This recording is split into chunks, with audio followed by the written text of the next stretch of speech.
Welcome back, Raider Nation and my champions. And just like Teddy Bridgewater, I'm having some difficulties right here.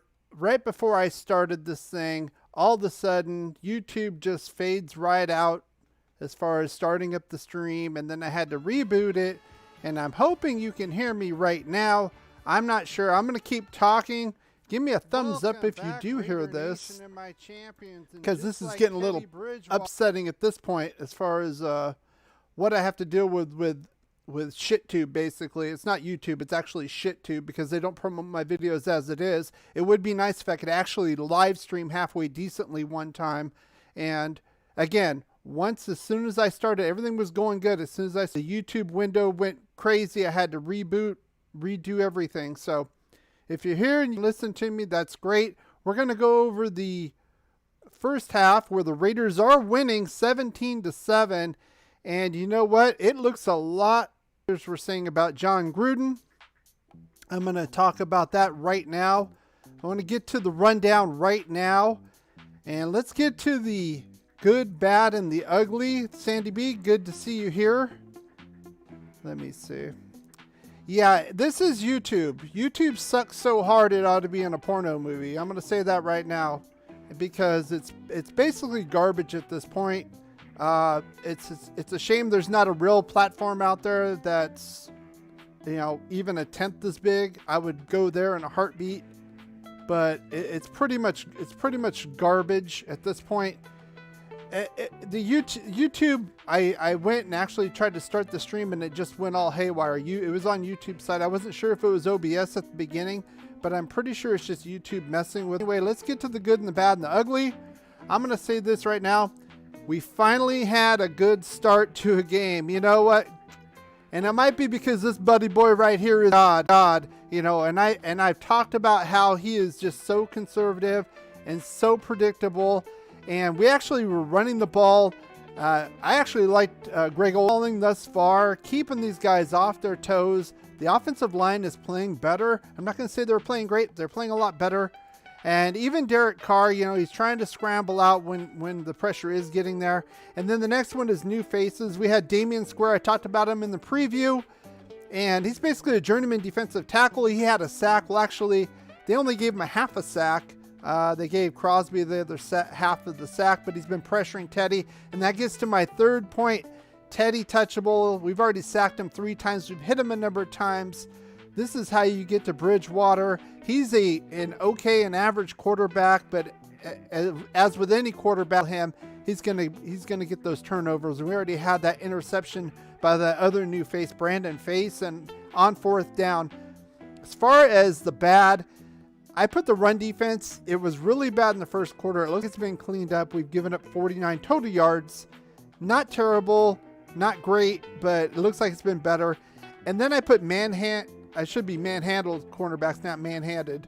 Our corners are obviously too small to be covering Patrick and Cortland Sutton. That's obvious. But we did get that offensive PI call for the push-off. Finally, we're getting some calls on that.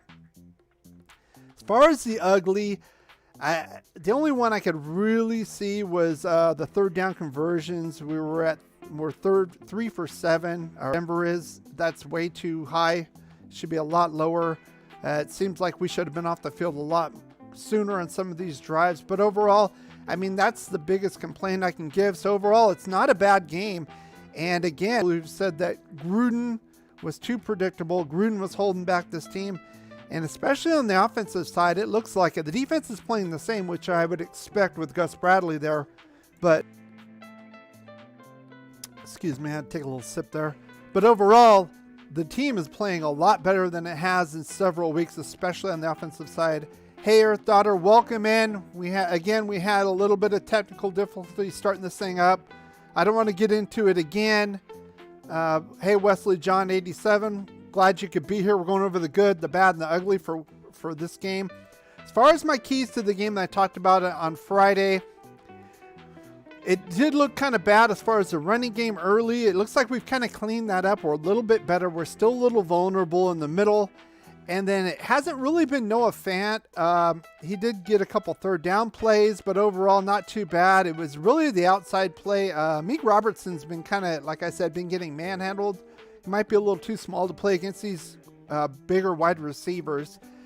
As far as the offensive side, the O-line, I'm not going to give them an A right now, maybe a B. They're all, not just the running, not the passing game, but the run game has been pretty solid. It's not great, but good enough to keep this blitzing defense off on its toes. Waller, he got 3 catches. He had a couple there on that last drive, but we need a little bit more from him. The big play from Ruggs, obviously. Edwards with a big first down. We're kind of, honestly, if I had to give an A to anybody, especially on the offensive side, probably be Greg Olsen, because it seems like we're keeping this defense guessing, and that's totally opposite of what John Gruden was doing. As far as week 6 in the NFL, I'm going to go over these really quick because I don't want to waste time with this. To be honest, we had a little bit of delay getting on anyway. Yeah, the O-line is still bad, but it's better than it has been probably in the past 2 weeks, the way I see it. Cardinals had a huge lead. The Browns came back in that game. The Cowboys Patriots, that's probably expected here. Cowboys will probably pull it off. Who cares? Both suck. This Packers Bears game, Bears were playing them close. The Packers went offside. Justin Fields thought he had a free play, threw it in the end zone, got picked off, and the game was never quite the same, and the Packers ended up winning the game. I don't know what's going on with the Lions here. They really couldn't do anything on offense. I saw a little bit of that game. Totally as expected. The Colts, especially at home, they're really tough. The Rams basically had their way with the Giants. They pulled Matt Stafford out, and believe at the end of the third quarter or early in the fourth quarter. This wasn't even a close game. Patrick Mahomes looked like crap. He came back. Washington, that defense is a pretender. It's not for real. Don't even worry about that. Vikings, Panthers. I really thought the Panthers would do better here, especially at home. A little bit of a disappointment here. They did come back to tie the game to get into it. And then we have the Ravens and Chargers. Bye, Chargers. Too bad, so sad. So let's get back into this, and I'm going to leave it to you now. We're going to go to the Q&A section right now. And I'm going to be looking at your comments right here. So, yeah, it's cutting in and out. This, if you weren't here at the beginning of the live stream, I was going to come on like literally a minute early because it was the end of the half. And when I tried, it went crazy. It was literally like flashing, and it said it couldn't live stream. So I had to reboot it, redo it, start it back up again.